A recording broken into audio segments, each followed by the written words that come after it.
Welcome आप सभी का।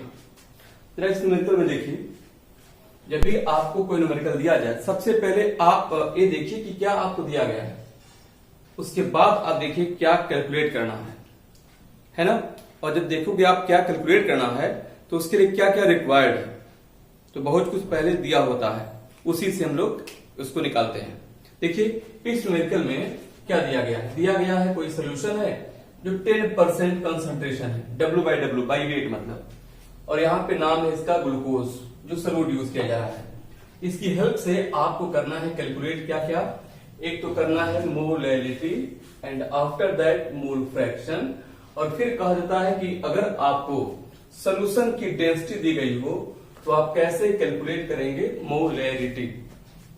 मतलब तीन चीज निकालनी है, मोलैलिटी निकालना है, मोल फ्रैक्शन, और इस डेंसिटी की हेल्प से आपको निकालना है मोलैरिटी। कर लोगे? तो सबसे पहले दिया गया उस पर देखिए 10% दिया गया है, 10% सोल्यूशन है ना, ग्लूकोज सोल्यूशन, ग्लूकोज सोल्यूशन 10%, ठीक। वो भी W/W यहां पे लिखा हुआ है। इससे आपको दो चीजें मिल जा रही है डायरेक्ट। क्या मिल जा रहा है आपको यहाँ पे, एक तो सॉल्यूट मिल जा रहा है, ठीक है, और दूसरा मिल जाता है सोल्यूशन। कितना कितना, W/W का मतलब दोनों वेट के फॉर्म में, सॉल्यूट भी वेट के फॉर्म में है एंड सोल्यूशन भी वेट के फॉर्म में है। 10% मतलब ये हो गया 10 ग्राम, और परसेंट मतलब 100, ये हो गया 100 ग्राम। यानी आपको सॉल्यूट और सोल्यूशन मिल जा रहा है। अब आइए हम लोग निकालते हैं पहले मोलैलिटी जो दिया गया है, उसके बाद हम लोग आते देखिए, पहले निकालना है आपको मोलैलिटी। इसे कैलकुलेट करने के लिए क्या फॉर्मूला है, number of moles of solute divide by amount of solvent in KG, amount of solvent in kilogram, ये होता है। और मोल्स जानते हो, मास अपॉन मोलर मास, आप सभी को ये मालूम है कि mass upon molar mass use करते हैं हम लोग, देख सकते हो, क्या लिख सकते हो आप, क्या मास ऑफ सॉल्यूट है ना, इसमें ग्राम होना चाहिए, डिवाइड कर देना इसको आप लोग मोलर मास से, molar mass of the solute, ठीक है, और पूरे डिवाइड कर देना amount of solvent in KG, amount of solvent in kilogram, ऐसे। अब यहाँ पे इन सबकी वैल्यू पुट कर देते हैं। ये क्या दिया गया आपको, सबसे पहले सॉल्यूट का मास दिया गया है, आप यहाँ पुट कर देना, कितना मास ऑफ सॉल्यूट 10 हो गया।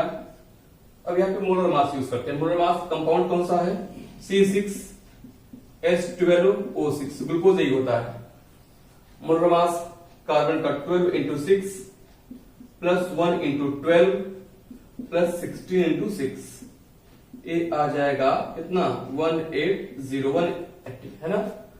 अब यहाँ पे आपने इससे डिवाइड कर दिया, ए हो गया मास अपॉन मोलर मास, मतलब नंबर ऑफ मोल्स आ जाएंगे। अमाउंट ऑफ सॉल्वेंट, सॉल्वेंट है 100 ग्राम, यहाँ पे आपको किलोग्राम में यूज करना है, किलोग्राम में मतलब 100 ग्राम, तो क्या 1000 से आप इसको डिवाइड कर देना, ये हो जाएगा किलोग्राम। तो 10 अपॉन 180 इंटू 1000 चला जाएगा ऊपर, अपॉन 100। इसे जब आप करेंगे कैलकुलेट तो फाइनली एक आंसर देगा आपको 0.62 मोल पर केजी, मोल पर केजी, ये है इसका आंसर, ठीक है, ये है इसकी मोलैलिटी, एक आंसर आ गया। फिर आपसे पूछा जा रहा है mole fraction of each component, सभी कंपोनेंट्स के मोल फ्रैक्शन चाहिए आपको।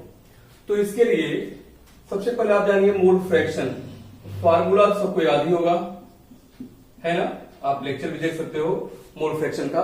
मोल फ्रैक्शन, फ्रैक्शन का मतलब रेशियो, मोल की रेशियो हो जा रही है, जिसका मोल फ्रैक्शन निकालना होता है उसके मोल को आप ऊपर कर देंगे, डिवाइड कर देंगे सभी कंपोनेंट्स के मोल के सम से, योग से मतलब, है ना। तो यहां पे देखिए, अब इसे आपको निकालना है सॉल्यूट का मोल फ्रैक्शन ऑफ सॉल्यूट, है ना। मोल फ्रैक्शन को आप कैसे एक्स से डिनोट करते हो, तो एक्स ऑफ ग्लूकोज कर देते हैं ऐसे, तो क्या हो जाएगा, देखिए number of mole of solute, number of mole of glucose divide by number of mole of glucose plus number of mole of water, solvent solute and solvent है ना, वाटर हो जा रहा है ऐसे।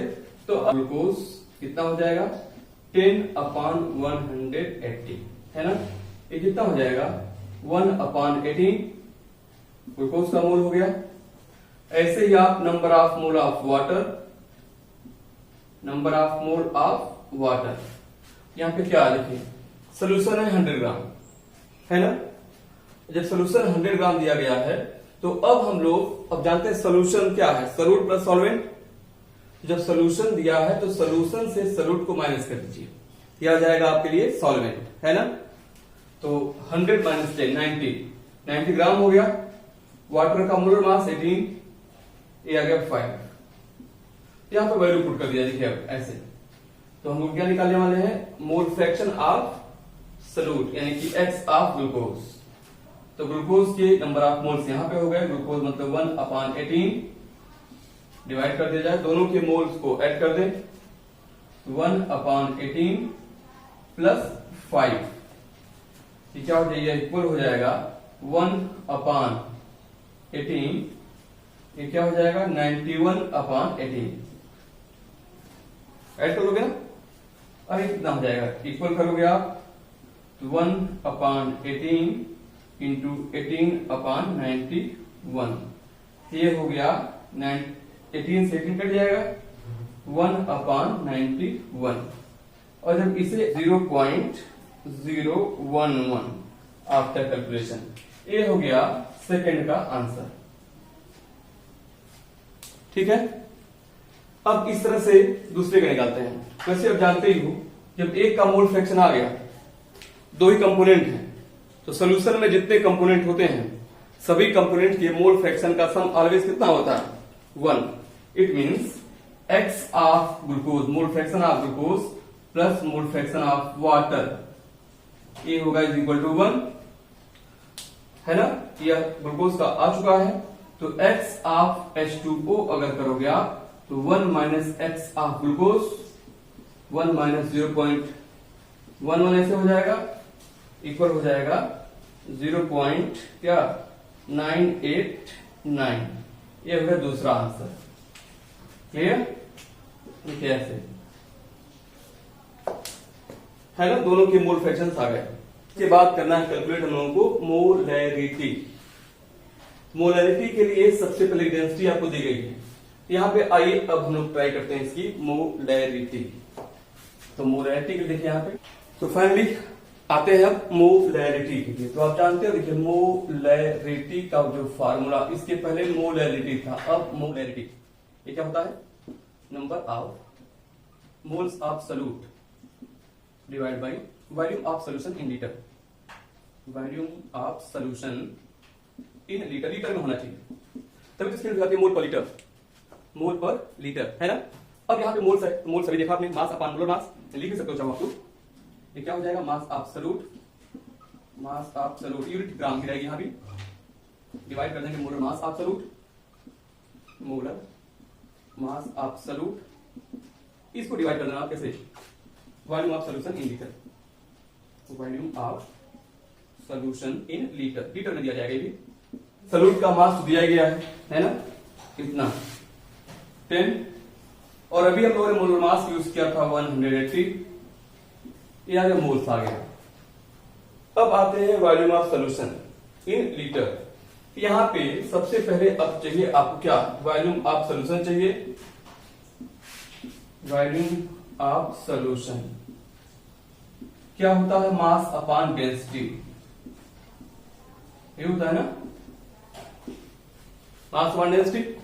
तो मास दिया सॉल्यूशन का कितना 100 ग्राम, 100 ग्राम हो गया।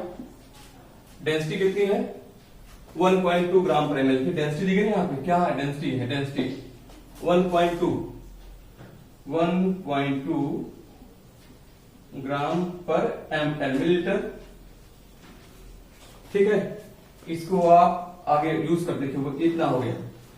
अब इसके बाद यहां पे आते टॉपिक पे, डायरेक्ट वैल्यू पुट कर देते हैं, यह है 100/1.2 ग्राम से ग्राम यहां कट जाएगा एमएल के ऊपर, तो आप क्या लिख सकते हैं इसको, कितना एमएल है ना।